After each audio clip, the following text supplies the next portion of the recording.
बहुत समय पहले की बात है। एक सघन जंगल में नीलकंठ पक्षी का एक जोड़ा निवास करता था। दोनों पति पत्नी एक दूसरे से अत्यंत प्रेम करते थे। नीलकंठ की पत्नी बड़ी ही जिज्ञासु स्वभाव की थी और हमेशा अपने पति से कुछ न कुछ पूछती रहती थी। एक रात जब दोनों गंगा किनारे एक वृक्ष की डाली पर बैठे हुए थे, नीलकंठ की पत्नी ने अपने पति से कहा, हे प्रिय, मेरा मन बड़ा ही व्याकुल है। आज मुझे बहुत ही अधिक बेचैनी हो रही है। कृपया कुछ ऐसा उपाय करो जिससे मेरा मन हल्का हो सके। नीलकंठ ने अपनी पत्नी की बात सुनी और पूछा, ऐसा क्या कारण है जिससे तुम्हारा मन इतना बेचैन है? मुझे क्या करना होगा जिससे तुम्हारी व्याकुलता दूर हो सके? यह सुनकर नीलकंठ की पत्नी बोली, प्रिय, मुझे कोई ऐसी कहानी सुनाओ जिससे मेरे मन को शांति मिले। इस पर नीलकंठ ने अपनी पत्नी के लिए एक कहानी सुनानी शुरू की। उसने कहा, प्रिय, आज मैं तुम्हें एक अमीर बहन और गरीब भाई की कहानी सुनाता हूं। इस कहानी से तुम्हें यह पता चलेगा कि भाई बहन का रिश्ता कैसा होता है और इसे कैसे निभाना चाहिए। साथ ही साथ तुम्हें यह भी जानने को मिलेगा कि मनुष्य पर गरीबी क्यों आती है, किन कारणों से वह गरीब हो जाता है और गरीबी के कारण क्या होते हैं। नीलकंठ ने आगे कहा, आज की यह कहानी बहुत ही मार्मिक और प्रेरणादायक है। इसमें ज्ञान की 8 बातें बताई गई है जिनका अनुसरण करके कोई भी व्यक्ति अपनी गरीबी दूर कर सकता है। यह कहानी ज्ञानवर्धक और शिक्षाप्रद है, इसलिए प्रिय, ध्यान से सुनो और विचार करो। नीलकंठ ने कहानी सुनानी शुरू की। बहुत पुराने समय की बात है। एक नगर में एक बहुत ही अमीर किसान रहता था। उसके घर में 2 जुड़वा संतानों का जन्म हुआ, एक पुत्र और एक पुत्री। किसान ने अपने पुत्र का नाम मोहन और पुत्री का नाम माया रखा। धीरे धीरे मोहन और माया बड़े होने लगे। जब वे विवाह योग्य हो गए तो किसान को उनके विवाह की चिंता सताने लगी। एक दिन वह किसान किसी काम से पड़ोस के शहर गया, जहां उसे एक व्यापारी का पुत्र पसंद आ गया। उसने अपनी पुत्री माया का विवाह उस व्यापारी के पुत्र से कर दिया। माया अपने ससुराल चली गई और बेटी की विदाई के बाद किसान अपने पुत्र मोहन के विवाह के बारे में सोचने लगा। उसने विचार किया कि बेटी तो अपने घर चली गई, अब पुत्र का विवाह करना चाहिए। यदि मेरे पुत्र का विवाह हो जाता है तो मैं अपने शेष जीवन को अपनी बहू और बेटों के साथ शांति से व्यतीत करूंगा। नीलकंठ ने अपनी पत्नी से कहा, प्रिय, जीवन की लीलाएं बड़ी विचित्र होती है। कौन अमीर बनेगा और कौन गरीब, यह परमात्मा के हाथ में है। इस अमीर किसान के साथ भी कुछ ऐसा ही हुआ। एक दिन वह किसान भयंकर बीमारी की चपेट में आ गया। किसान का पुत्र मोहन अपने पिता की हालत देखकर अत्यधिक दुखी और निराश हो गया। उसने पिता का इलाज डॉक्टरों, वैद्यों और हकीमों से कराया, लेकिन कोई भी दवा या जड़ी बूटी असर नहीं कर रही थी। महंगी दवाइयों के बावजूद उसका पिता ठीक नहीं हो पाया। पिता की सेवा करते हुए मोहन धीरे धीरे कंगाल हो गया। जब कोई भी उपचार कारगर नहीं हुआ तो किसान ने अपने बेटे मोहन को बुलाया और समझाते हुए कहा, बेटा, जब कोई समस्या हमारे सामर्थ्य से बाहर हो जाए तो उसे ईश्वर के भरोसे छोड़ देना चाहिए। इसीलिए अब मेरी चिंता मत करो और अपने भविष्य के बारे में सोचो। मेरा क्या है, आज नहीं तो कल मुझे इस संसार से विदा लेनी है। पिता की बात सुनकर मोहन चुप हो गया। उसकी सारी जमा पूंजी पिता के इलाज में पहले ही खर्च हो चुकी थी।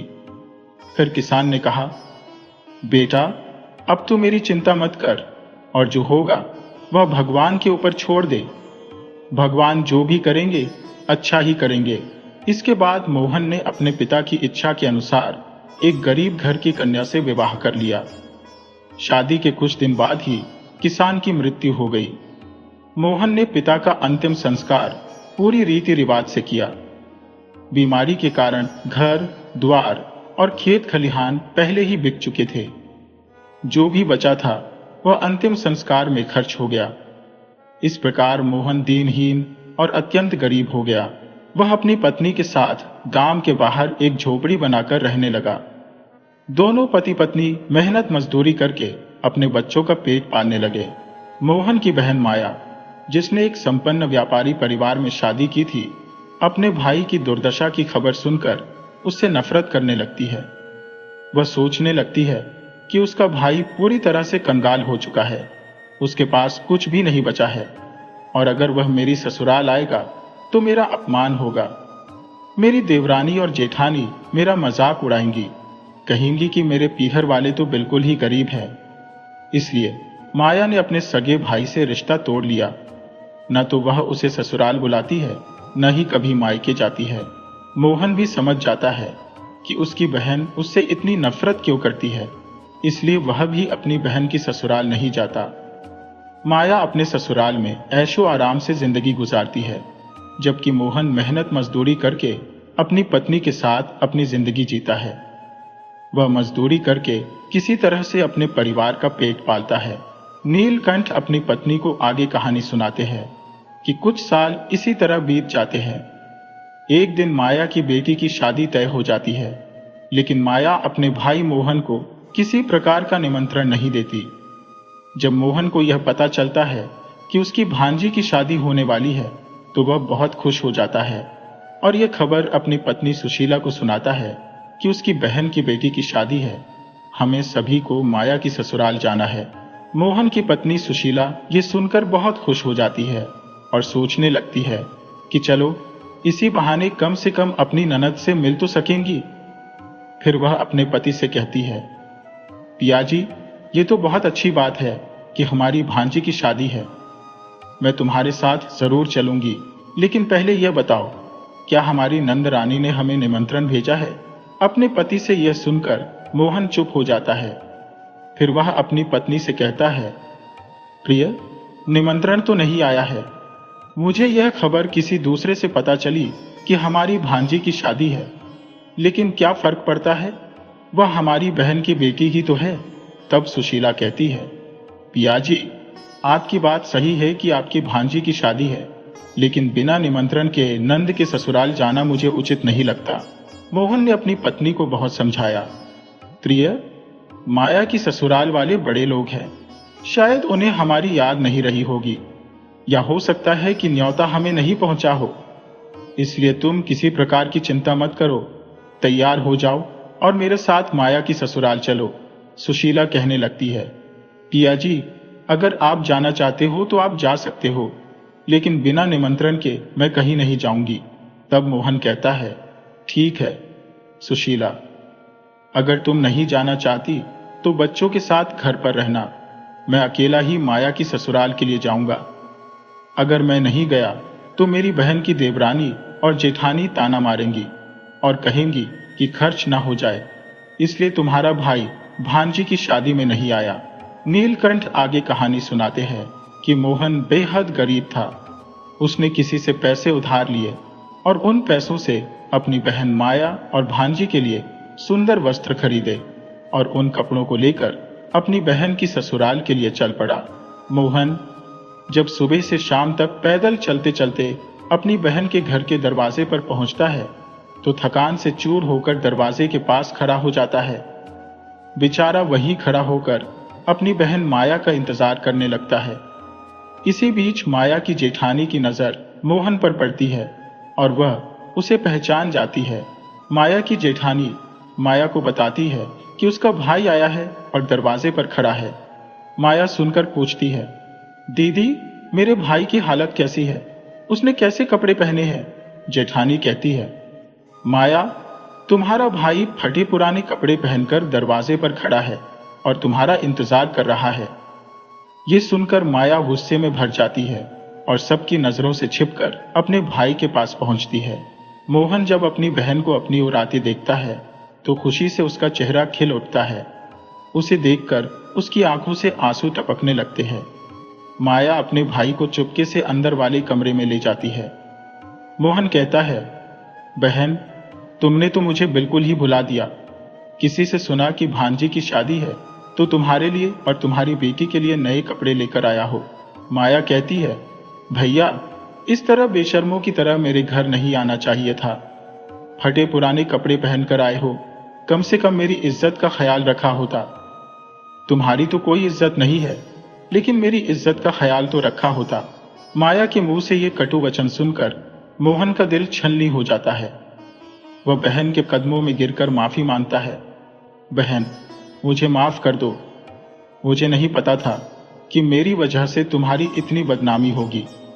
अगर मुझे पता होता तो मैं कभी नहीं आता। बस यही सोचा कि मेरी भांजी की शादी है, और नहीं आया तो लोग तुम्हें ताना मारेंगे।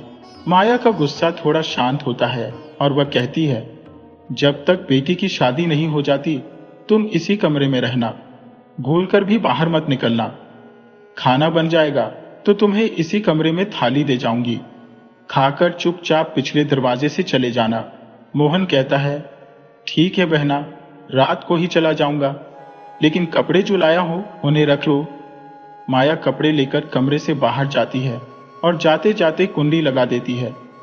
मोहन अंधेरे कमरे में बैठकर इंतजार करने लगता है। इतना कहकर नीलकंठ चुप हो जाता है। तब नीलकंठ की पत्नी कहती है, यह बड़ी ही रोचक कथा है, आगे सुनाओ ना कि कहानी में आगे क्या होता है।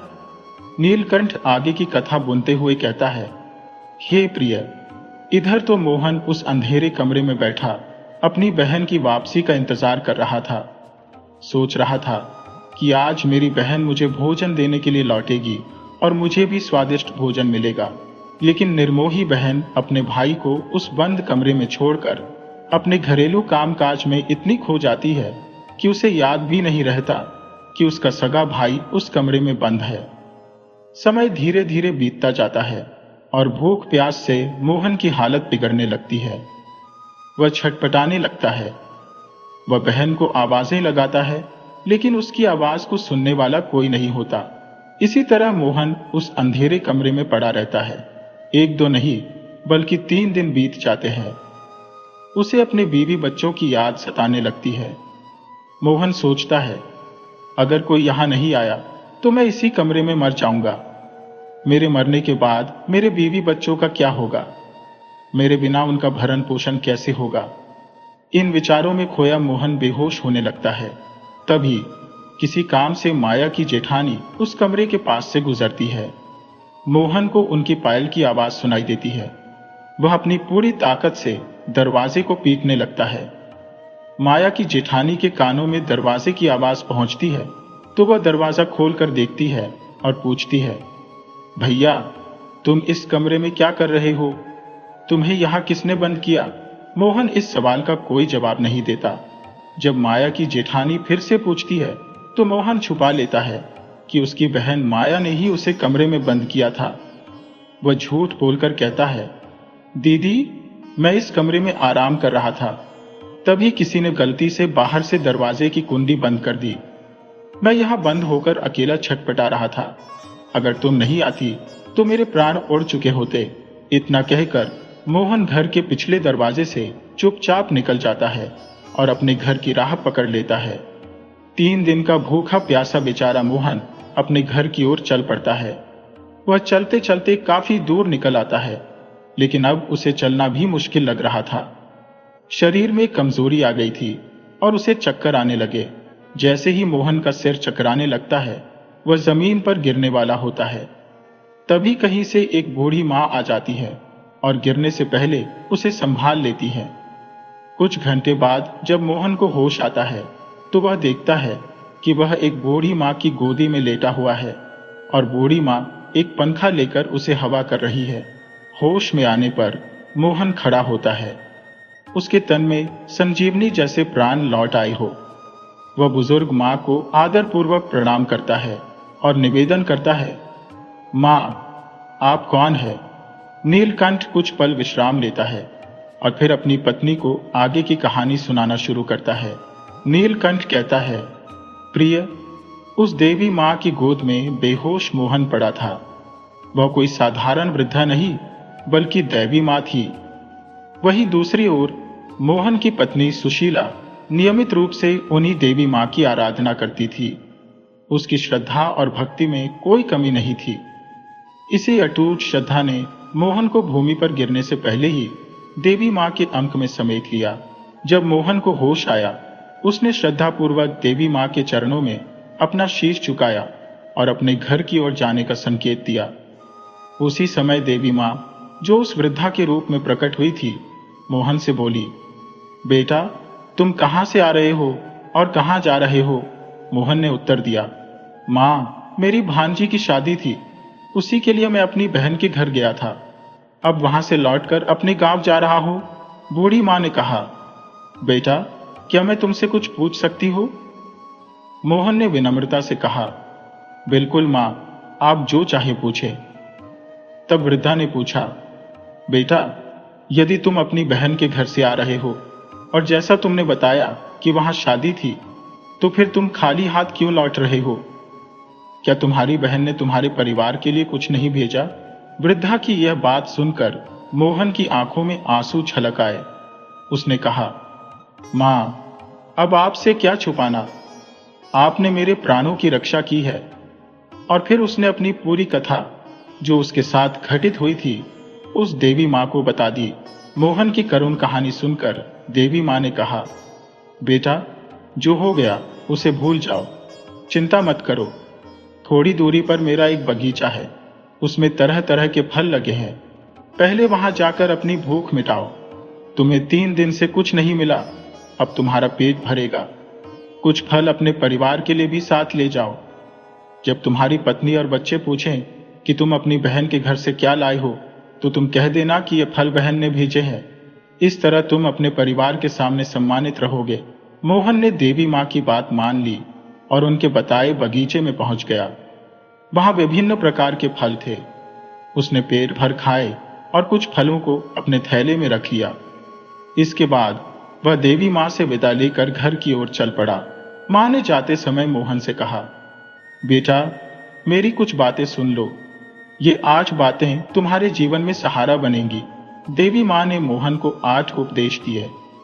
मोहन ने इन्हें अपने हृदय में बसा लिया और घर की ओर बढ़ गया, अपने हृदय में देवी माँ के आशीर्वाद और अनमोल उपदेश लिए हुए।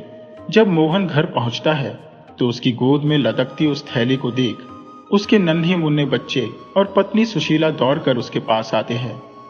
बच्चे उत्सुकता से पूछते हैं, पिताजी, आप बुआ के घर से आ रहे हो?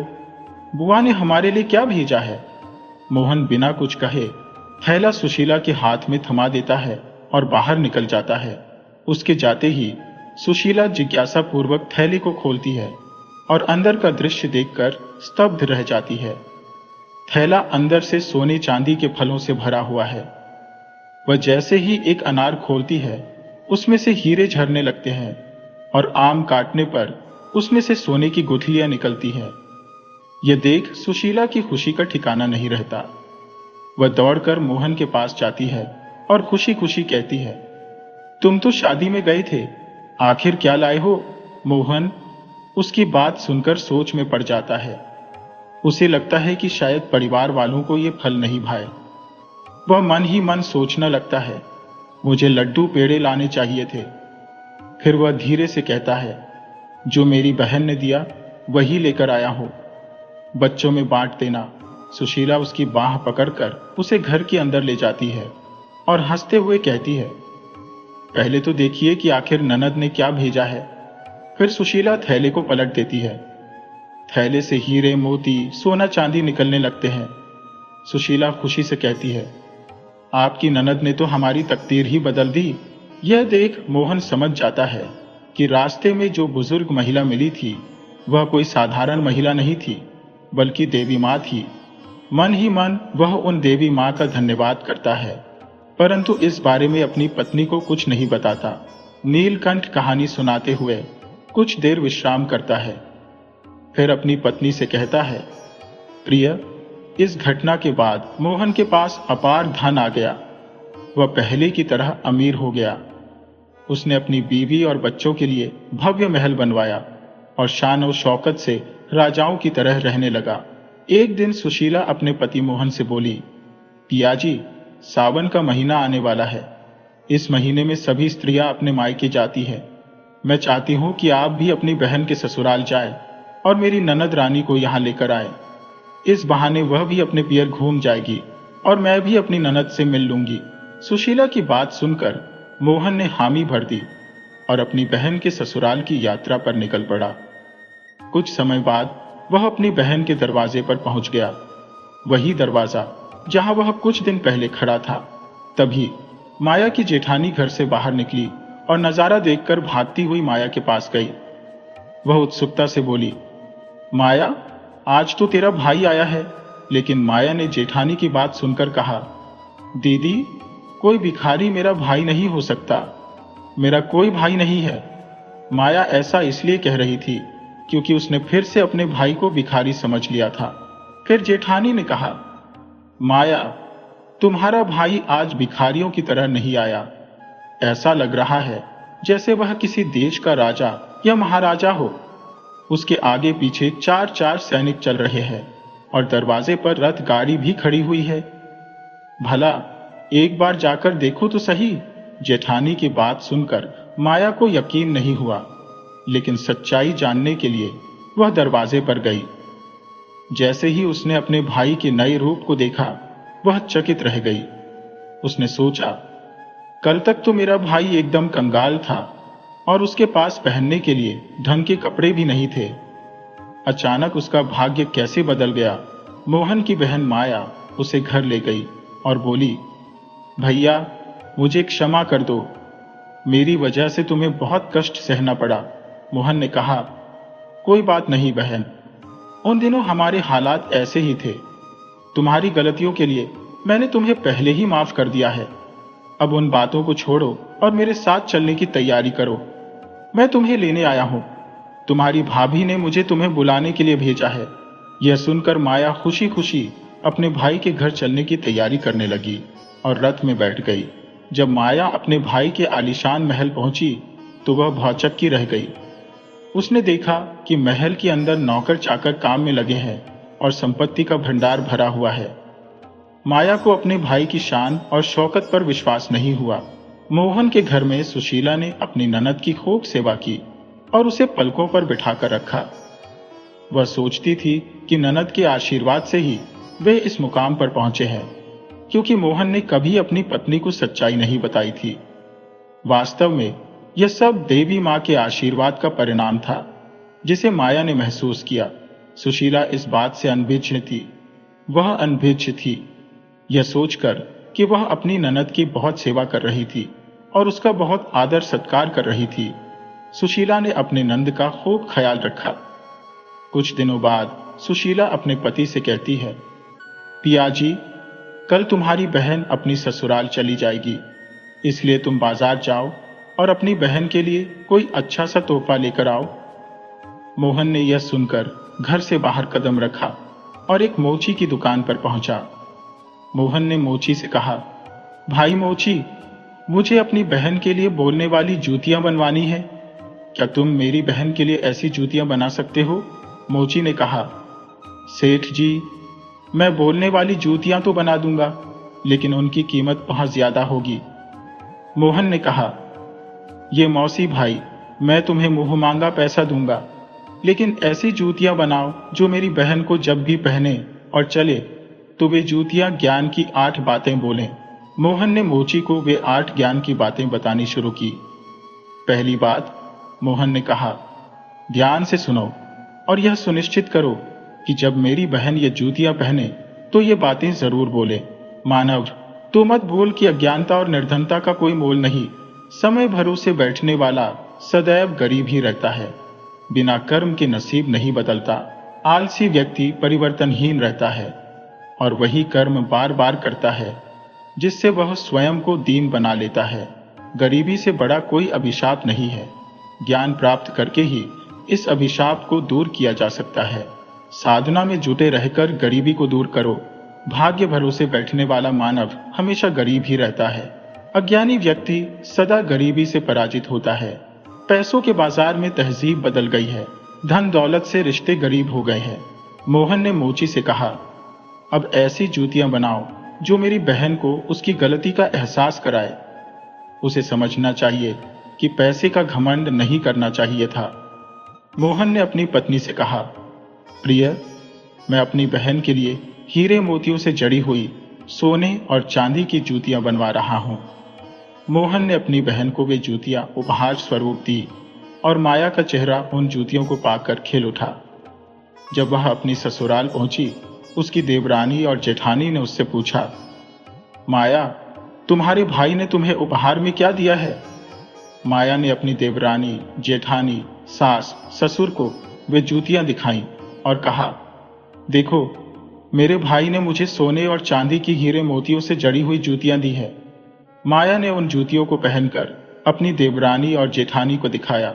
जैसे ही माया उन जूतियों को पहनकर चलती है, वे जूतियां कहने लगती है, पैसों के बाजार में बदल गई तहजीब, धन दौलत से जुड़े रिश्ते हुए गरीब।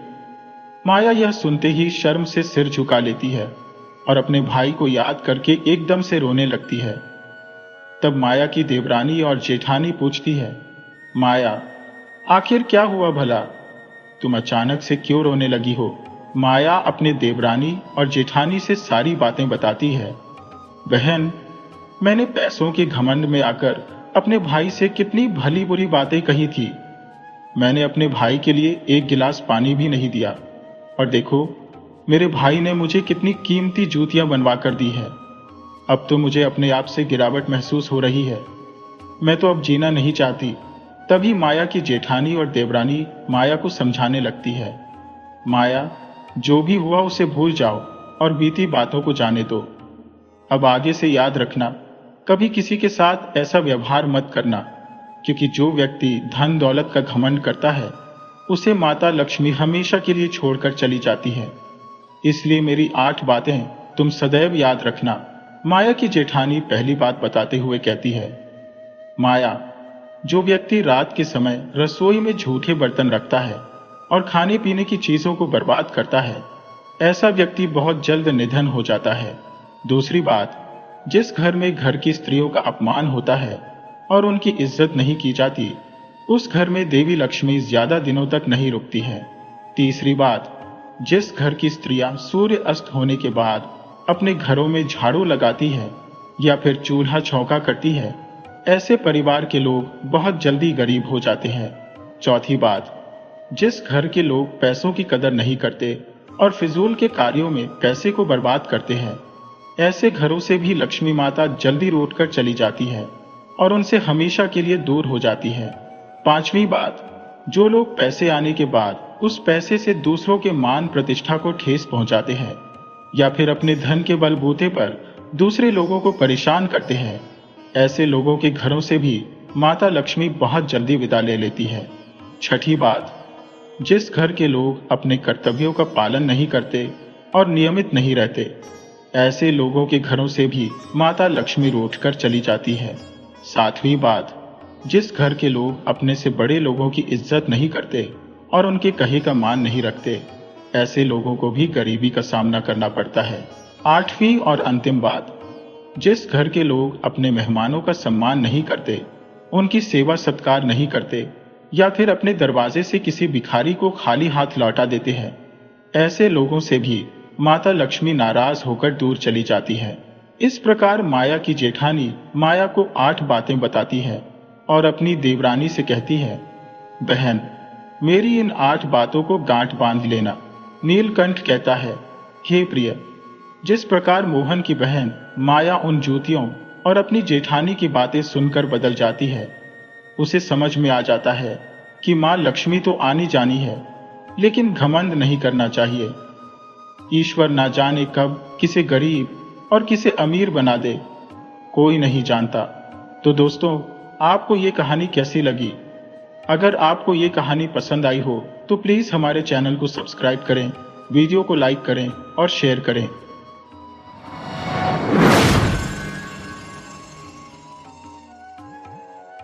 फुटपाथ के किनारे एक महिला सहायता की गुहार लगा रही थी।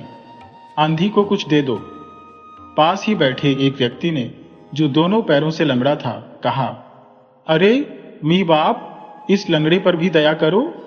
वह औरत बड़बड़ाती हुई उठी और दीवार को टटोलते हुए चलने लगी। लंगड़ा व्यक्ति बोला, अरे बैठ जा, मैं ही चला जाता हूं।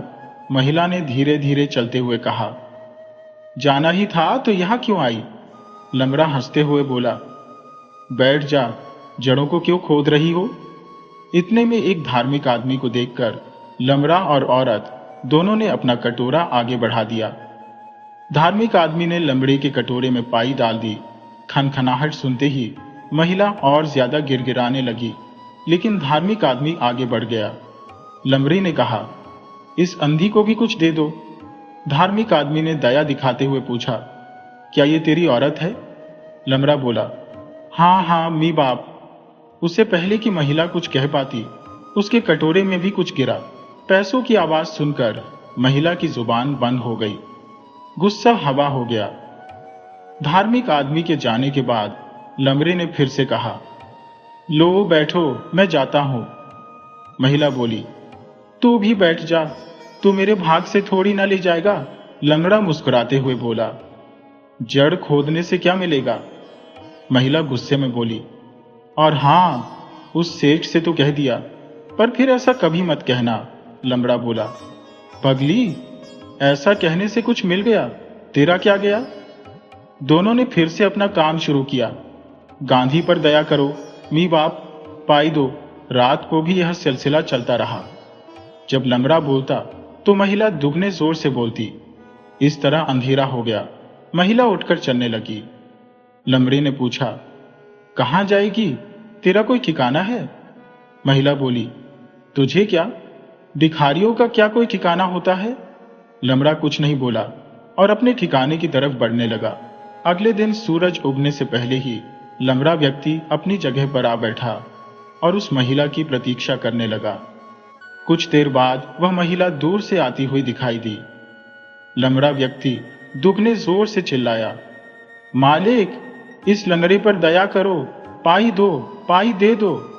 महिला भी कुछ दूरी पर बैठ गई और दयालु लोगों से सहायता मांगने लगी। गर्मियों के दिन थे। धीरे धीरे धूप चढ़ती गई और ग्राहकों की आवाजाही कम हो गई। लंगड़े ने महिला से पूछा, कितने पैसे आए? महिला ने कहा, 1 आना और 2 पाई। तेरे कितने हुए? लंगड़े ने कहा, मेरे तो 1 आने में 2 पाई कम है। कुछ देर की खामोशी के बाद लंगड़े ने पूछा, तेरा नाम क्या है? महिला बोली, तुझे क्या काम है? अपना नाम बताना। मेरा नाम तो चमन है। महिला हंसकर बोली, मेरा नाम जमनी है। जमनी के चेहरे पर हंसी देखकर चमन ने कहा, जमनी के बदले चमन नाम रख ले। मैं क्यों रखूं? तू रख ले जब मन हो। जमनी ने हंसते हुए कहा। इतने में चमन ने 2 ग्राहकों को आते देखा और चिल्लाने लगा, लंगड़े को कुछ दे दो, मी बाप। अंधी को कुछ दे दो, मी बाप। जमनी भी बोलने लगी।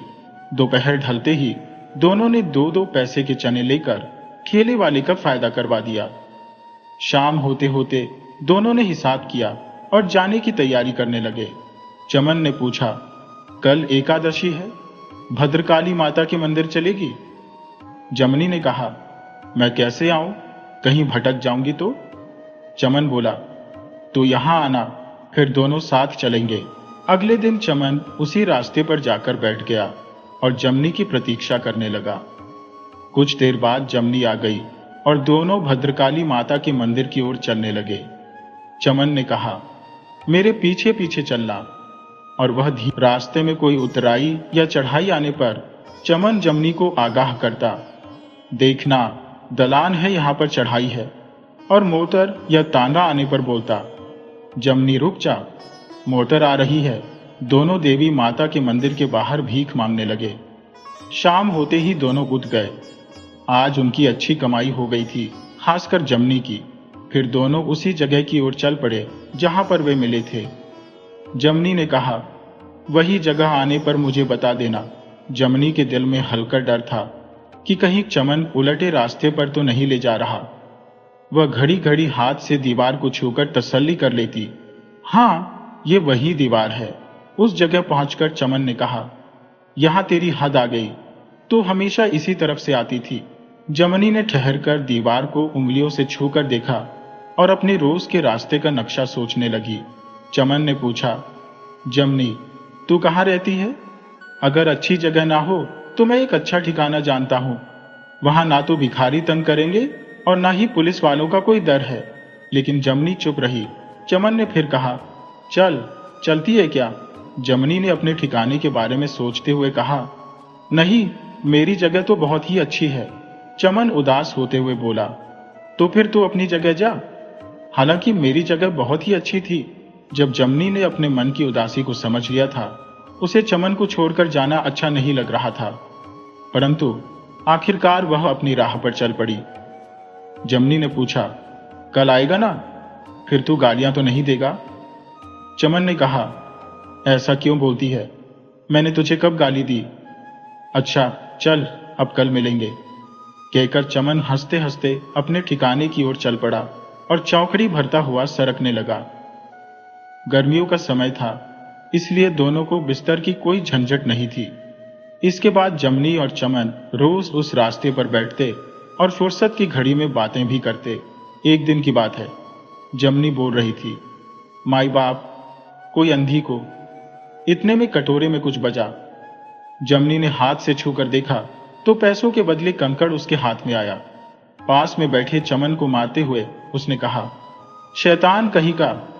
और चमन की हंसी उसके कानों में गूंजने लगी। आज जमनी का अक्षय पात्र रूठा हुआ था।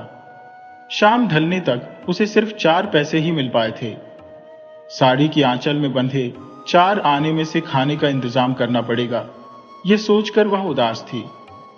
चमन को भी आज सिर्फ 1 पैसा मिला था। चमन ने पूछा, चल, अब वक्त हो गया है, जाना नहीं है क्या? जमनी की उदासी का कारण समझते हुए चमन बोला। इतने में जमनी के कानों में जूतों की आवाज पड़ी। उसने कहा, कोई अंधी को 2 पाई दे दो माई बाप। कटोरे में कुछ गिरने की आवाज सुनाई दी। जमनी बोली, जीते रहो शेज, भगवान तुम्हारा वंश आगे बढ़ाए। और कटोरे में से पैसा हाथ में आने पर उसके चेहरे पर खुशी छलक उठी। चमन ने कहा, वंश कैसे बढ़े जब बीवी ही ना हो? भगवान से यह कहो कि औरत दे। यह सुनकर जमनी समझ गई कि यह चमन की करतूत है। जमनी ने कहा, यह लो, अपना पैसा रखो। चमन ने जवाब दिया, पैसे का क्या करूं? मुझे तो पत्नी चाहिए। जमनी बोली, बहू भी मिल जाएगी, पर अपना पैसा रखो, दान में दिया हुआ मैं वापस नहीं लेती। चमन ने कहा, तुझे लेना ही होगा, एक शर्त पर लूंगा। जमनी ने पूछा, वह क्या? आज मेरे घर पर मेहमान बनकर चल। चमन ने कहा। जमनी सोच में पड़ गई और थोड़ी देर बाद बोली, पर तू ही मेरे साथ चलना, वहां ऐसी जगह नहीं होगी। जमनी यहां से ज्यादा दूर नहीं है। अगर तुझे आज ना जचे तो कल मत आना। अच्छा, तो फिर चल, कहते हुए जमनी उठी। चमन का दिल कांप उठा, मानो भक्त के घर भगवान पधार रहे हो। वह बोला, जरा ठहर। चमन ने नजदीक के एक होटल से पकौड़ियां लेकर कंधे से लिपटे कपड़े में बांधकर थोड़ी ही देर में लौट आया। अब चल, चमन ने कहा। जमनी उसकी आवाज का सहारा लेते हुए चलने लगी। चमन का ठिकाना आ चुका था। चारों ओर में खुला आंगन था और बीचों बीच एक नीम का पेड़ था। नीचे हमेशा धूल की शैया बिछी रहती। चमन ने जमनी से कहा, बैठो, और पकौड़ियों की पुड़िया खोलकर दोनों खाने लगे। जमनी की भूख आज कहीं भाग गई थी, पर पकौड़ियों की स्वाद से कुछ जग उठी। उसने हाथ से टटोलते हुए पूछा, तू भी कुछ खा रहा है या नहीं? खा रहा हूं ना, चमन ने कहा। जमनी के हाथ को छूते हुए चमन ने कहा, पकौड़ियां उतनी ही लग रही है। नहीं नहीं, खा रहा हूं ना। सुनकर जमनी ने पूछा, खा मेरी कसम पर। जब चमन कुछ नहीं बोला, तब जमनी ने कहा, ऐसे नहीं चलेगा, हम दोनों आधा आधा बांट लेते हैं। यह कहकर उन्होंने पकौड़ियों के 2 हिस्से किए और पकौड़ियां खाने लगे। भोजन समाप्त करने के पश्चात चमन जमनी को कुछ दूरी पर स्थित नल पर ले गया। दोनों ने पानी पिया और लेट गए। देर रात तक वार्तालाप करते करते नींद में लीन हो गए। इसके बाद जमनी और चमन एक साथ भीख मांगने, खाने और रहने लगे। मौसम ने करवट ली और बरसात का मौसम आरंभ हो गया। अब चमन को ठिकाना बदलने की आवश्यकता महसूस हुई। उसने कहा, तू यहीं बैठ, मैं कोई अच्छी जगह देखकर आता हूं। यह कहकर चमन वहां से निकल पड़ा। कुछ ही देर बाद चमन एक नया ठिकाना ढूंढकर लौट आया और दोनों वहां चल पड़े। थोड़ी दूर जाने पर एक ढाबा दिखाई दिया। चमन के मुंह में पानी आ गया। जमनी, मेरे पास 2 पैसे हैं, अगर 1 आना और मिल जाए तो दाल चावल लाकर खा सकते हैं। बहुत दिनों से मन कर रहा है, चमन बोला। जमनी ने कहा, ये ले, मैं कब मना करती हूँ, पर तू लाएगा कैसे? चल, मैं भी चलती हूँ। ढाबे के पास पहुंचकर चमन ने फुटपाथ के किनारे एक गड्ढे से दोना निकाला और ढाबे वाले लड़के को देकर कहा, भाई 6 पैसे की दाल चावल देना। थोड़ी देर बाद लड़का दाल चावल डालने लगा। सब्जी नहीं लाए? चमन ने पूछा। लड़के ने कहा, लेना है तो ले, वरना चलता बन। एक तो भिखारी है, ऊपर से चटोरा कहेगा। लड़के ने पैसे लेकर दाल चावल दोने में डालकर उन्हें दे दिए। थोड़ी ही देर बाद वे दोनों एक दीवार के पास झुके हुए बड़े ही घने पेड़ के नीचे पहुंचे। चमन बोला, बैठ, देख, यहां पर एक बूंद भी नहीं गिरती। जमनी ने कहा, अच्छा ठिकाना ढूंढा है तुमने, एकदम सूखा है। मैंने पिछले साल भी यहीं पर बारिश काटी थी, पर तब तू नहीं थी। रात मानो काटने को दौड़ती थी। फिर दोनों ने खाना खाया और सो गए। इस प्रकार कुछ दिन बीते और दिवाली का दिन आ गया। जमनी को उसकी रोज की जगह पर छोड़कर चमन दूर दूर के मंदिरों में जाकर भीख मांगता। सूखी लोगों की दया से मिले पैसे से मिठाई खरीदकर शाम को जमनी के पास आता और उसके सामने रखता। जमनी कहती, तू खा, पर चमन इनकार करता, मैंने तो खाया ही है, तू खा। जमनी बोली, मैं तुझे पहचानती हूं, पर कल से तू मत जाना, कहीं किसी मोटर गाड़ी के नीचे ना आ जाए। दिवाली का दिन बीत गया और सर्दियों का मौसम आने लगा। एक रात सर्दी बढ़ती हुई देखकर चमन ने जमनी से पूछा, जमनी, कितने पैसे हैं? 2 रुपए और एक अठन्नी बंधी है और कुछ पाई है। क्यों?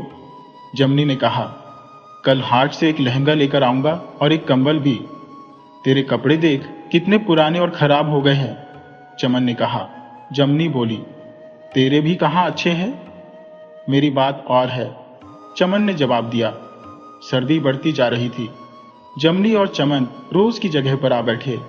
जमनी ने कहा, इतनी ठंड क्यों है? हमारा शरीर कांप रहा है।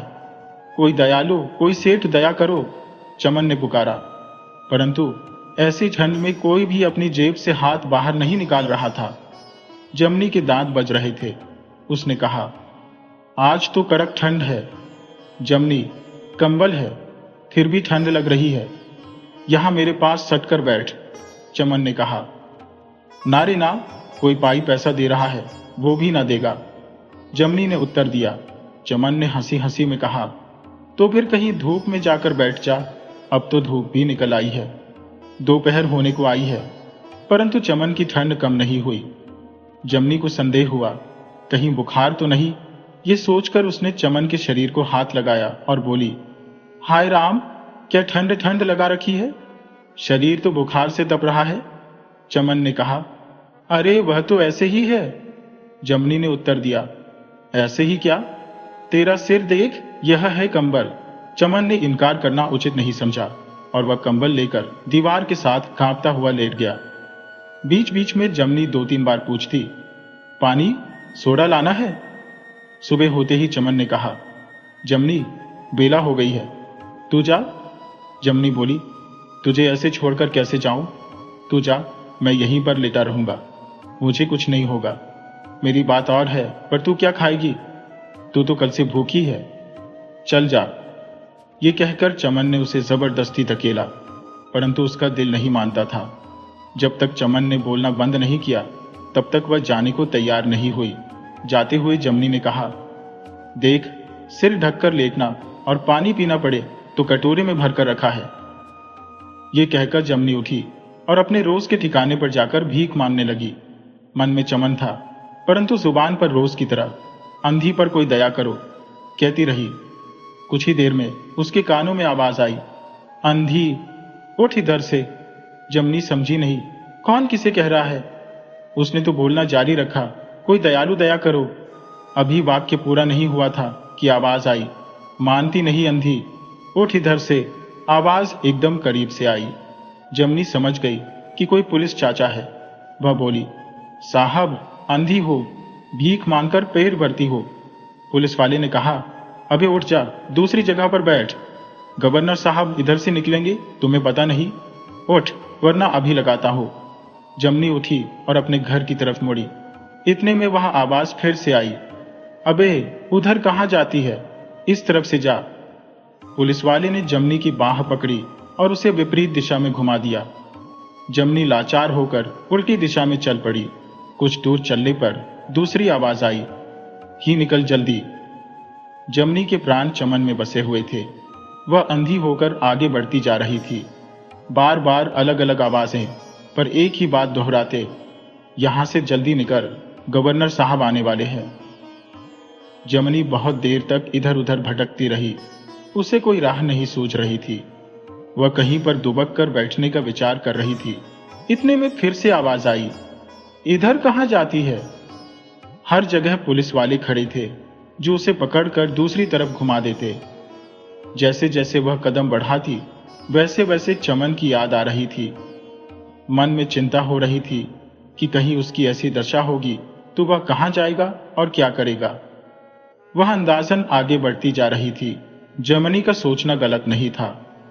उसके जाने के कुछ ही देर बाद किसी ने चमन को राक्षसी हाथों से झकझोरते हुए कहा, उठ अबे उल्लू, अभी तक सोता है।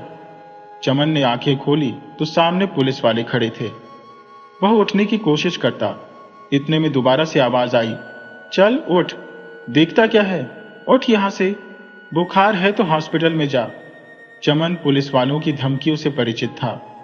उसने जाने की तैयारी की, पर ठंड और बुखार से उसका शरीर कांप रहा था। उसके पास जो कंबल और कटोरा था, उसे छोड़ने का मन नहीं हुआ, पर पुलिस वालों ने धमकाया, चल हटाओ ये सब यहां से। चमन ने सोचा, चलो जमनी की तरफ चलूं, कुछ दूर से बुलाकर कहूंगा। इतने में पुलिस चाचा बोले, हे, उधर कहां जाता है, इस रास्ते पर तो अभी गवर्नर साहब निकलने वाले हैं, उधर जा, उस गली में उड़ जा। चमन लुटा और चींटी की चाल चलने लगा। बार बार उस पुलिस चाचा की आवाज धक्के दे रही थी, चल जल्दी निकल जा। गली में मुड़ने पर वह एक पानी के नल के पक्के चबूतरे की आड़ लेकर उसके पीछे छिप गया। उसकी सांसें इतनी तेज हो रही थी कि पूरी सांस भी नहीं ले पा रहा था। वो थका हुआ मानो घोड़े पर चढ़कर आया था। हर अंग पेड़ की पत्तियों की तरह कांप रहा था। आंखों की रोशनी गहरी हो रही थी। जान जमनी में जाकर अटक गई थी। जुबान के बदले दिल कहने लगा, जमनी जमनी। दिल ने एक दो बार झटके खाए और बुखार चेतना को लेकर चंपत हो गया। चमन की देह लकड़ी सी होकर रह गई। चमन ने प्राण त्याग दिए। दिन काफी चढ़ चुका था। इतने में जमनी ने जूतों की आवाज सुनी और पूछा, सेठ, गवर्नर साहब गए? उस आदमी को आश्चर्य हुआ और उसने कहा, हाँ, चले गए। जमनी फटाफट उठी। दिमाग से पूछती पूछती गिरती पड़ती चलने लगी। ठिकाने पर पहुंचने पर उसके दिल ने चैन की सांस ली। अब कोई फिक्र नहीं है, अब तो पहुंच जाऊंगी। वह धड़कते दिल से लंबे लंबे डग भरती अपने घर की ओर बढ़ चली।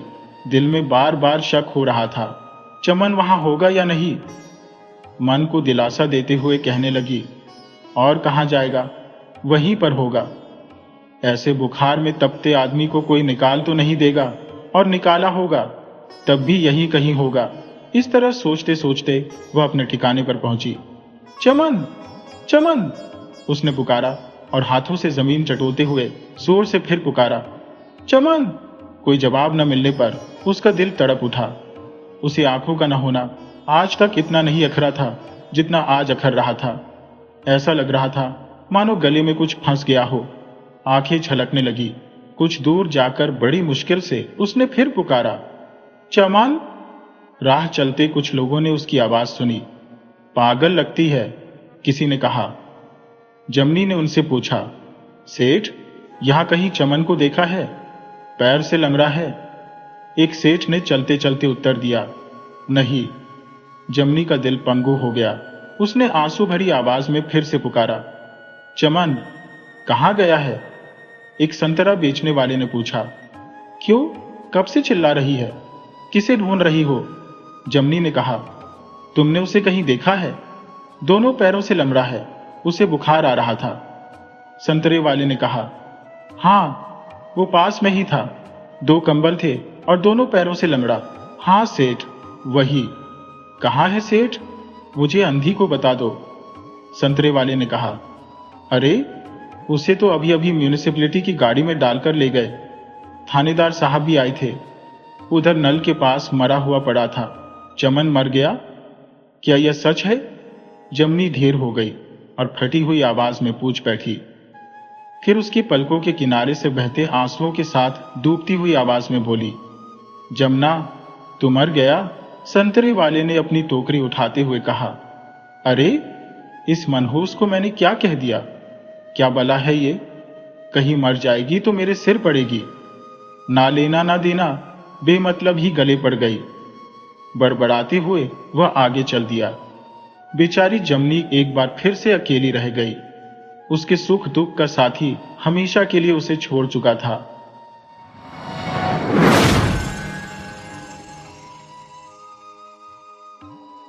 बहुत समय पहले की बात है। एक गांव में एक पति पत्नी रहते थे। दोनों की एक कन्या थी। उन्हें अपनी पुत्री से असीम स्नेह था। इतना स्नेह था कि शब्दों में बयां नहीं किया जा सकता। इस स्नेह के चलते वे दोनों पति पत्नी धीरे धीरे मूर्खता की हद तक पहुंच गए थे। उनकी बेटी का नाम सुकुमारी था। जब सुकुमारी छोटी थी, तब से ही उसके माता पिता उसके मुखड़े को निहारते और कहते, हाँ, हमारी पुत्री कितनी सुंदर है। इस गांव में ही नहीं, दूर दूर तक के गांवों में भी हमारी पुत्री जैसी सुंदर बालिका नहीं मिलेगी। हमारी सुकुमारी तो सचमुच एक अप्सरा है। सुकुमारी ये सब सुनती रहती और अपने मन में सोचती रहती।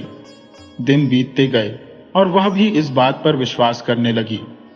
उसके मन में भी धीरे धीरे यह बात घर कर गई कि वह बहुत ही रूपवती है और उसके जैसी सुंदर इस दुनिया में कोई नहीं है। वर्षों पर वर्ष बीतते गए। सुकुमारी बड़ी हो गई और सचमुच ही वह एक युवती होने पर अत्यंत सुंदर हो गई। जैसे ही वह जवान हुई, माता पिता को उसके विवाह की चिंता सताने लगी। वे सोचते, हमारी रूप संपन्न सुकुमारी के लिए एक गुणी पति तो होना ही चाहिए। कई युवकों के रिश्ते उसके लिए आए, परंतु उनमें से कोई भी उन्हें पसंद नहीं आया।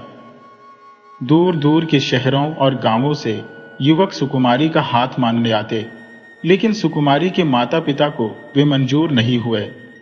वे उनमें कोई न कोई खोट निकाल देते।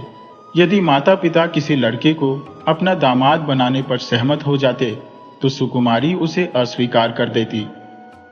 उसी गांव में उनके पड़ोस का एक युवक संतोष था, जो सुकुमारी को बहुत पसंद करता था। वह एक साधारण शक्ल वाला और साधारण परिवार का युवक था। एक दिन वह भी अपने माता पिता के साथ सुकुमारी के घर पर रिश्ता लेकर पहुंचा। सुकुमारी के माता पिता ने पड़ोसी होने के नाते उनका स्वागत किया। उन्हें संतोष में कोई खोट नजर नहीं आया और वे संतोष को बचपन से ही जानते थे। इसीलिए वे संतोष को अपना दामाद बनाने के लिए तैयार हो गए। जब सुकुमारी को यह पता चला तो वह अपने कमरे में जाकर रोने लगी। उसकी मां जब उसे समझाने आई तो सुकुमारी ने कहा, मुझे संतोष पसंद नहीं है। मां ने बहुत समझाने की कोशिश की। उसने कहा, बेटा, वह एक भला और मेहनती लड़का है। हम उसे बचपन से देख रहे हैं। हाँ, वह देखने में साधारण है, परंतु चेहरे की सुंदरता के अलावा भी उसमें कई गुण मौजूद है जो उसे एक उत्तम पुरुष बनाते हैं। परंतु सुकुमारी पर इन बातों का कोई असर नहीं हुआ। वह खुद कमरे से बाहर आकर संतोष का विवाह प्रस्ताव ठुकरा देती है। संतोष और उसके माता पिता अपमानित महसूस करके वहां से चले जाते हैं। दिन बीतते देर नहीं लगी। सुकुमारी का विवाह न हो पाने के कारण उसके माता पिता दुखी रहने लगे। उन्हें और भी दुख होता जब वे आस पड़ोस की सुंदर युवतियों के विवाह होते देखते। वे मन ही मन सोचते, कहाँ हमारी सुकुमारी का विवाह भी हो जाता तो हम भी सुख की सांस लेते। इसी बीच एक दिन सुकुमारी की मां रसोई में खाना पका रही थी। तभी सुकुमारी वहां आई और बोली, मां, मेरी प्यारी मां, मैंने विवाह करने का निश्चय कर लिया है। उसकी मां ने जब ये शब्द सुने तो उसे अपने कानों पर विश्वास ही नहीं हुआ। उसने सुकुमारी से पूछा, मेरी प्यारी बेटी, मुझे तुमसे यही आशा थी। तुम्हारे पिता ये सुनकर कितना खुश हो जाएंगे। और जल्दी ही तुम्हारे लिए कोई योग्य युवक ढूंढ लाएंगे। परंतु सुकुमारी ने उनकी बात काटते हुए गंभीर स्वर में कहा, जानती हो मां, मैंने किससे विवाह करने का निश्चय किया है। नहीं विद्या, मैं किससे? उसकी मां ने पूछा। मैं सूर्य से विवाह करूंगी। सुकुमारी ने कहा, सूर्य के चमकते हुए मुखड़े से मेरा प्रेम हो गया है। सुनहरे रथ पर चढ़ा वह मुझे कितना प्यारा लगता है। जब वह मेरी ओर देखता है तो मैं इतनी प्रसन्न हो उठती हूं कि मेरा मुंह भी दमक उठता है।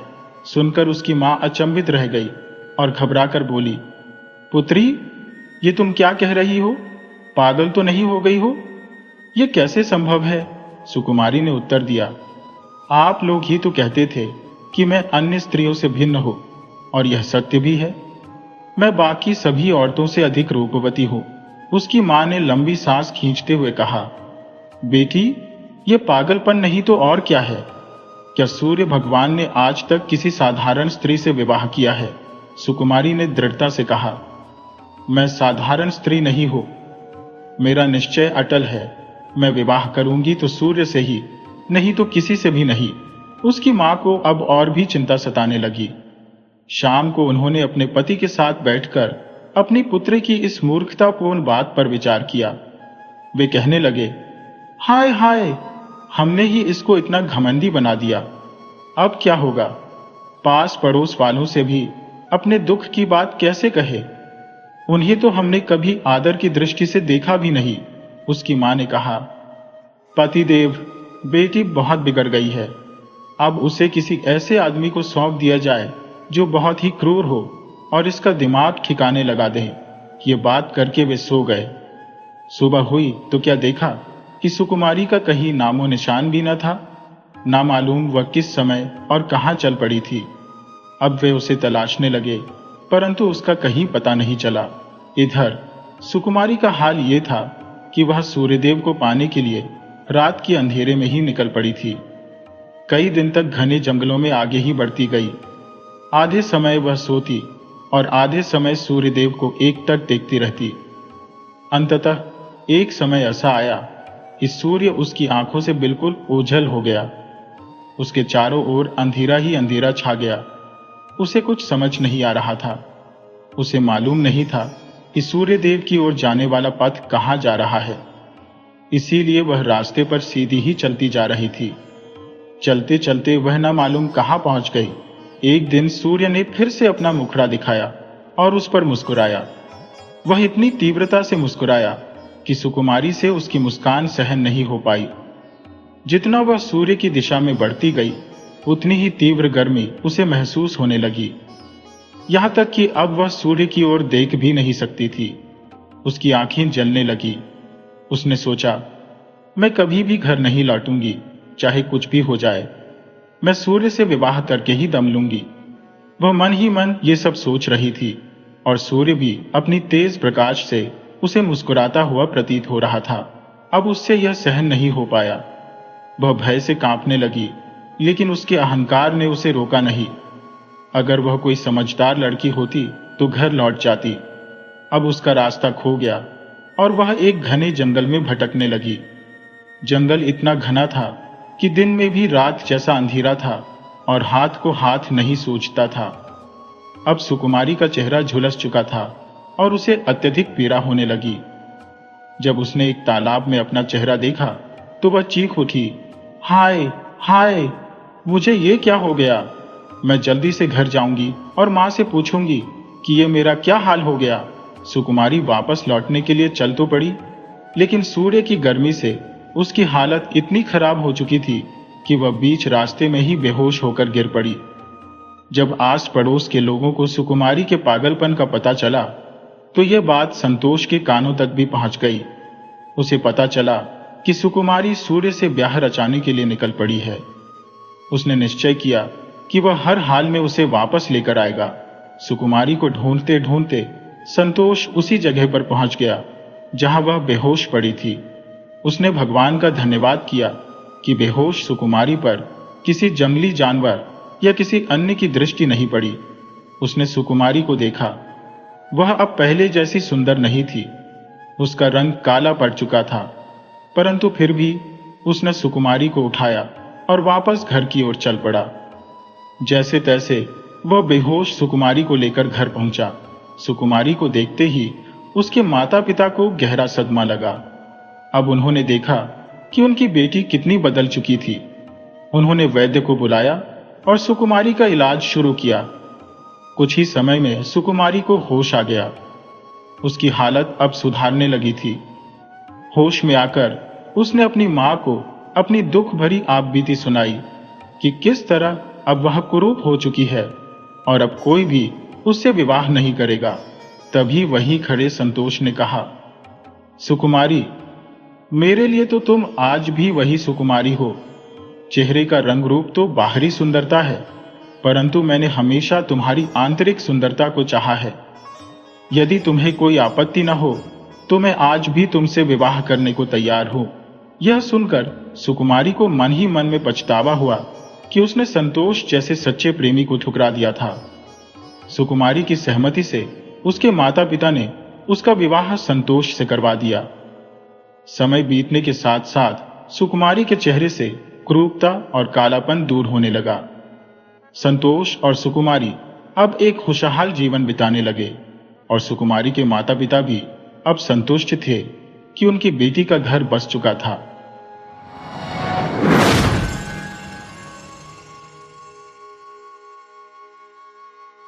मंगल अपने स्वामी वामदेव राय के कक्ष में पहुंचे।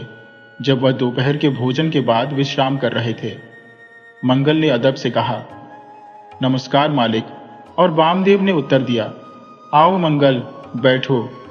वामदेव एक प्रतिष्ठित व्यापारी थे जिनकी जड़ी कटक में थी। मंगल, जो लगभग 40 वर्ष के थे, पिछले 20 वर्षों से राय के यहां सेवा कर रहे थे। वामदेव ने पूछा, गांव में काफी समय व्यतीत कर दिया मंगल, तुम्हें तो 2 दिन पहले आ जाना चाहिए था। सब कुछ ठीक तो है? मंगल, जो हर 6 माह में अपने गांव जाते थे, ने कहा, जी मालिक, सब कुछ कुशल है। साथ ही एक शुभ समाचार भी लाया हूं। मेरी बेटी का विवाह तय हो गया है। लड़का एक बहुत ही अच्छे परिवार से है और उसके पास अच्छा व्यापार है। वह पास के ही गांव में रहता है। वामदेव उत्सुकता से बोले, अरे वाह, यह तो बहुत ही अच्छी खबर है। शादी कब है? मंगल ने कहा, अगले महीने कुमार पूर्णिमा के 2 दिन बाद। भाई, तैयारियां तो करनी होंगी। तुम्हें कितने दिन की छुट्टी चाहिए? वामदेव ने पूछा। 10 दिन की, मंगल ने जवाब दिया। लेकिन सरकार, छुट्टी से ज्यादा जरूरी धन है। वामदेव राय ने चौंक कर कहा, धन? हाँ मालिक, मंगल ने स्पष्ट किया। मेरी तनख्वाह का वह हिस्सा जो मैं 2 सोने के सिक्कों के रूप में हर महीने आपके पास जमा करता आ रहा हूं। मेरा अनुमान है कि अब कुल मिलाकर 2500 हो गए होंगे। अच्छा अच्छा, वामदेव ने कहा, तो तुम उस धन की बात कर रहे हो? हाँ, वह तुम्हारी अमानत है और मेरे पास सुरक्षित है। जब तुम गांव जाओगे तो लेते जाना। खुश होकर मंगल काम पर लौट गए। उनके मन में राय बाबू के प्रति गहरी कृतज्ञता थी, जिन्होंने उन्हें बचत का सुझाव दिया था। जाने से 1 हफ्ता पहले मंगल ने छुट्टी के लिए वामदेव राय से अनुरोध किया। ठीक है मंगल, वामदेव ने कहा, मेरी शुभकामनाएं हमेशा तुम्हारे साथ है। वर और वधू को मेरी ओर से आशीर्वाद देना। फिर मंगल ने विनम्रता से कहा, अच्छा मालिक, मेरी अमानत तो दे दीजिए। वामदेव राय का चेहरा गंभीर हो गया। वह बोले, अरे मंगल, मेरा एक जहाज उड़ीसा से सामान लेकर सुमात्रा गया है। तुम्हारा धन मैंने इसी में निवेश किया हुआ है। जहाज को 10 दिन पहले लौट आना चाहिए था। सोचा था कि तुम्हारे धन के साथ अच्छा लाभ भी तुम्हें उपहार में दूंगा। मंगल ने चिंतित होकर पूछा, तो फिर क्या हुआ मालिक? जहाज अभी तक नहीं आया। वामदेव ने उत्तर दिया, खराब मौसम के कारण वह सुमात्रा में ही अटका हुआ है। तुम चिंता मत करो, जैसे ही जहाज लौटेगा मैं तुम्हारा धन गांव भेज दूंगा। लेकिन मालिक, मेरे पास तो इतना रुपया नहीं है। मंगल ने कहा, अगर जहाज नहीं आया तो मैं अपनी बेटी की शादी कैसे कर पाऊंगा? अरे मंगल, इतने निराश क्यों होते हो? तुम कैसे कह सकते हो कि जहाज नहीं आएगा? और मान लो कि अगर वह नहीं भी आया तो मैं किसी से उधार लेकर रुपया भिजवा दूंगा। अगर मेरे पास होते तो मैं अभी दे देता, लेकिन वे भी मैंने इसी माल में लगा दिए थे। उदास मन से मंगल गांव की ओर निकल पड़े। शादी की तैयारियां शुरू हो गईं। 2 दिन बीत गए, पर राय बाबू की कोई खबर नहीं थी। तीसरे दिन मंगल ने अपने भतीजे चंदन को बुलवाकर कहा, मेरे मालिक के पास जाओ और कहना कि मैं मंगल का भतीजा हूं और मंगल ने मुझे अपनी अमानत लेने के लिए भेजा है। चंदन चला गया और शाम तक लौटते लौटते उसे काफी देर हो गई। जैसे ही चंदन घर में दाखिल हुआ, मंगल ने जल्दी से पूछा, हाँ चंदन, क्या बात बनी? चंदन ने निराशा से उत्तर दिया, नहीं चाचा जी। मंगल ने चौंक कर पूछा, क्या मतलब? तुमने बताया नहीं कि तुम मेरे भतीजे हो? बताया था चाचा जी, चंदन ने कहा। पर राय बाबू बोले, अच्छा हुआ तुम आ गए चंदन, वरना ये बुरी खबर लेकर मैं ही तुम्हारे गांव आने वाला था। मैंने पूछा, क्या बुरी खबर है बाबू? उन्होंने बताया, वह जहाज जिसमें तुम्हारे चाचा का रुपया लगा हुआ था, रास्ते में एक भयंकर तूफान से तबाह हो गया। उस जहाज के साथ सारी पूंजी भी डूब गई। मैं बर्बाद हो चुका हूं। कोई मुझे उधार भी नहीं दे रहा कि मैं मंगल का रुपया चुका सकूं। पूरी बात सुनकर मंगल के पैर तले जमीन खिसक गई। चंदन ने उसे संभाला। अगले दिन शादी थी और उसके पास कुछ नहीं था। ऐसे में कौन उसे उधार देता? मंगल की इच्छा थी कि वह बेटी को 50 सोने के सिक्के देगा। यह भी अब सपने जैसा लगने लगा था। मंगल सिर पकड़कर रोने लगा। थकान से चूर होकर वह एक कोने में बैठ गया और वहीं उसकी आंख लग गई। देर रात जब वह उठा तो उसने अपनी पत्नी और बेटी की ओर देखा। वे दोनों शांति से सो रही थी। वह सोचने लगा, कल जब बारात दरवाजे पर होगी तो किस मुंह से उनका स्वागत करूंगा? जब दूल्हे और उसके परिवार को उसकी दयनीय हालत के बारे में पता चलेगा तो वे बारात लेकर वापस लौट जाएंगे और इस रिश्ते को तोड़ देंगे। इसके बाद उसकी बेटी के साथ शादी कौन करेगा? अब उसे जीने का कोई अधिकार नहीं है। मंगल ने तय किया कि वह गांव के तालाब में डूबकर अपनी जान दे देगा। जैसे ही वह अपने घर से बाहर निकला, उसे किसी की परछाई दिखाई दी। उसने तुरंत पूछा, कौन है वहां? तभी एक आदमी उसके सामने आ खड़ा हुआ। तुम? मंगल ने बड़ी हैरानी से पूछा। उसका कट्टर शत्रु शंकर उसके सामने खड़ा था। शंकर और मंगल के परिवारों में पिछले 50 वर्षों से कलह चल रही थी। 2 बार तो ऐसा भी हुआ कि दोनों परिवारों के बीच में मारपीट तक की नौबत आ गई थी। तब गांव के बड़े बुजुर्गों ने उनके बीच सुलह करवाई थी। मंगल ने पूछा, इतनी रात गए तुम मेरे दरवाजे पर क्या कर रहे हो? शंकर ने जवाब दिया, मंगल, मुझे मालूम है कि तुम परेशान हो। तुम्हें किसने बताया कि मैं परेशान हूं? मैं किसी परेशानी में नहीं हूं, मंगल ने कहा। शंकर ने कहा, तुम्हारा भतीजा चंदन शहर से लौटते समय मुझे मिल गया था। मुझे लगा कि वह उदास है और मैंने उससे पूछताछ की। उसने तुम्हारी सारी परेशानी मुझे बता दी। मंगल के मन में एक बार फिर निराशा और क्रोध ने जगह ले ली, लेकिन शंकर के चेहरे पर एक अद्भुत संतोष था, मानो वह कुछ बहुत महत्वपूर्ण कहने वाला हो। शंकर ने कहा, मंगल, मुझे पता है कि हमारे बीच कई वर्षों से विवाद चलता आ रहा है, पर इस समय मैं तुम्हारे पास एक मित्र की तरह आया हूं। तुम्हारी बेटी की शादी में मैं तुम्हारी मदद करना चाहता हूं। मंगल ने आश्चर्य से पूछा, तुम मेरी मदद करोगे? हाँ, शंकर ने कहा। मैं जानता हूं कि तुम्हारे पास इस समय कुछ भी नहीं है और यह बात गांव में किसी को नहीं पता चलेगी। मैं चाहता हूं कि तुम मेरी यह मदद स्वीकार करो। मंगल के मन में शंकर के प्रति नफरत का बीज तो गहराई तक फैला हुआ था, परंतु इस क्षण में उसे लगा कि शायद शंकर वास्तव में उसकी सहायता करना चाहता है। शंकर ने अपनी पगड़ी के भीतर से एक थैली निकाली और कहा, ये 50 सोने के सिक्के हैं, इन्हें रख लो। तुम्हारी बेटी की शादी भव्यता से हो, यही मेरी कामना है। मंगल ने अनमने मन से उस थैली को लिया और उसके अंदर झांक कर देखा। वह अविश्वास में था कि शंकर, जो उसका दुश्मन था, आज उसकी सहायता कर रहा था। आखिरकार मंगल ने शंकर का आभार व्यक्त किया। शंकर ने मुस्कुराते हुए कहा, कभी कभी दुश्मनी भी हमें यह सिखा जाती है कि किस समय हमें एक दूसरे के साथ खड़ा होना चाहिए। उस रात मंगल के मन से एक बोझ उतर गया था।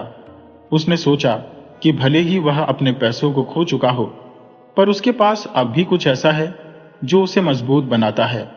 उसके परिवार की खुशियां। अगले दिन जब बारात दरवाजे पर आई, तो मंगल ने शंकर को बुलाकर उसकी सहायता